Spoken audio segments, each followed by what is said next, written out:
Вітаю, сёння 4 кастрычніка і мы пачынаем чарговы агляд навінаў за тыдзень, якія адбыліся ў Оршы і Аршаншчыне.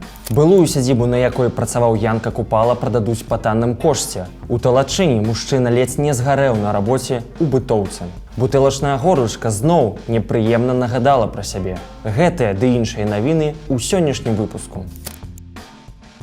А пачнем з трагічных навінаў. Яшчэ 10 верасня каля вёскі Стайкі знік 25-гадовы Уладзіслаў Кастырка, які пражываў у Барысаўскім раёне. Яшчэ напрыканцы мінулага тыдня Уладзіслава абвесцілі ў вышук. На гэтым тыдні хлопец знайшоўся. Як паведамляе валанцёрскі пашуковы атрад «Фенікс», хлопец быў знойдзены мёртвым, але ж падрабязнасцяў і прычыны смерці афіцыйна не паведамляюцца. Другая трагедыя адбылася ў Оршы напрыканцы мінулага тыдня, паміж станцыя Орша-Ўсходняя і мясакамбінатам. Мужчыну збіў пасажырскі цягнік. За тыдзень падрабязнасцяў гэтай трагедыі таксама не з'явілася. У вёсцы Пламя прадаюць маёнтак Свяцкіх, які гістарычна называўся Старая Беліца. 5 будынкаў, якія выстаўленыя на продаж, былі пабудаваныя яшчэ ў 18 стагоддзі і выкарыстоўваліся мясцовай сельскагаспадарчай арганізацыяй, але цяпер яны сталі нікому не патрэбныя.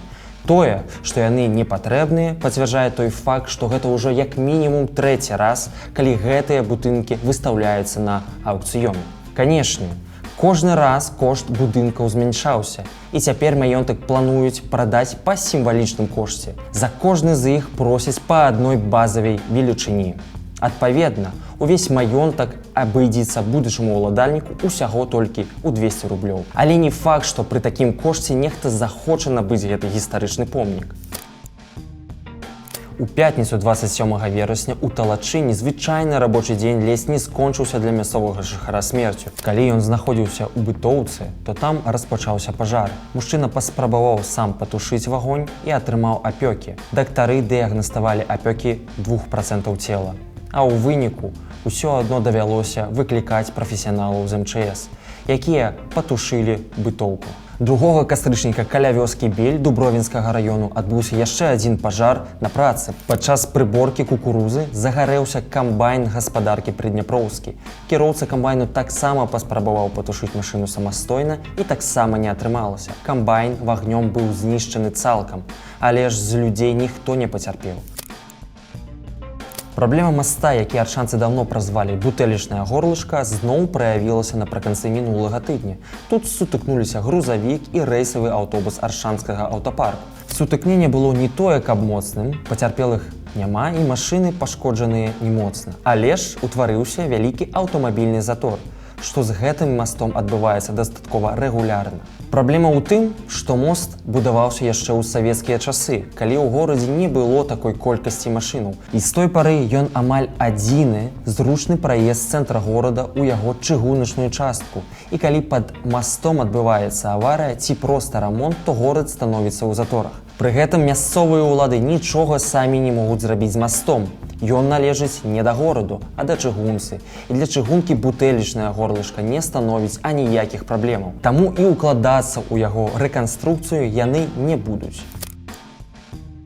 Затое горад вырашыў усё ж такі ўкласціся ў праект будаўніцтва гіганцкага флагштоку. На гэтым тыдні скончыліся абвешчаныя грамадскія абмеркаванні. Ідэя ў тым, каб насупраць лядовага палацу на скрайку парку паставіць флагшток у некалькі дзесяткаў метраў вышынёй. Увесь праект павінен абысціся прыблізна $1,5 мільёны. Нават такі самы праект у Гомелі каштаваў танней. Затое выклікаў велізарны рэзананс сярод мясцовага насельніцтва. У Оршы таксама праект выклікаў вялікі рэзананс, калі паглядзець на каментары пад гэтай навіной на розных рэсурсах. Незважаючы на вялікую колькасць каментароў, паўдзельнічаць у грамадскіх абмеркаваннях ніхто не захацеў. Камісія выканкаму, якая праводзіла грамадскія абмеркаванні, не атрымала аніводнага негатыўнага ці пазітыўнага звароту. У выніку такой пасіўнасці камісія рэкамендавала праект да рэалізацыі. Пра арыгінальнае супадзенне двух злачынстваў паведаміла прэс-служба камітэту судовых экспертызаў. Фактычна вор дапамог раскрыць махляроў. Справа ў тым, што на незнаным прадпрыемстве ў Оршы адзін з супрацоўнікаў вырашыў жыць не толькі за заробак. і ў вольны ад работы час у распранальні прадпрыемства пачаў красці грошы і рэчы. У сваіх калегаў за некалькі дзён ён скраў 200 рублёў, мабільны тэлефон і наушнікі. Па меркаванні пацярпелага навушнікі былі арыгінальныя і каштавалі яму цэлых 380 рублёў. Але ж калі ацэнкай навушнікаў заняліся судовыя эксперты, то аказалася, што пацярпелы стаў ахвярай не толькі вора, але ж і махляроў, бо рэальны кошт навушнікаў складаў крыху больш за 67 рублёў. І нічога унікальнага ў іх не было. Напрыканцы нагадаем, што да выдання рыхтуецца унікальная кніга па гісторыі футбола на Аршаншчыне.